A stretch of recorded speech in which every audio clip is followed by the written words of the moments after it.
जेहि दिन बेटी जनमली त धरती अरक गइले हो।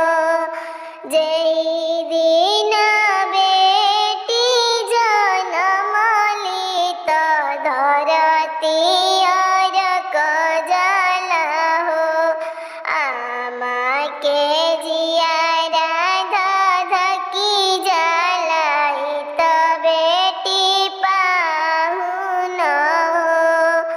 आमा के जियारा धधकी जलाई त बेटी पाहुन हो।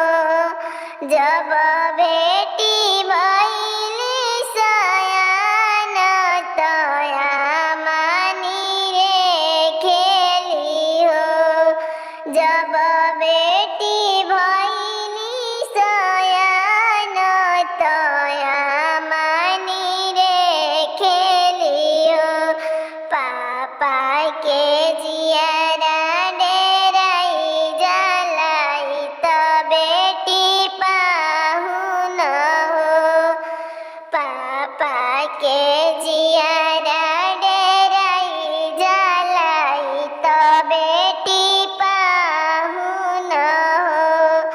बर खोजे चलेनी पापा त बर नाही मिलेले हो।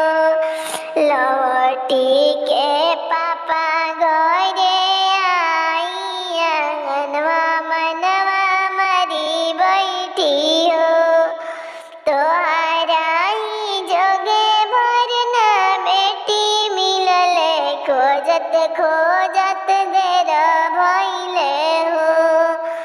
तोहरा ही जोगे भरना बेटी मिलले खोजत खोजत दूर गइल हो। घर से निकलेली दुलारी धिया पापा मनवा मरी बैठी हो।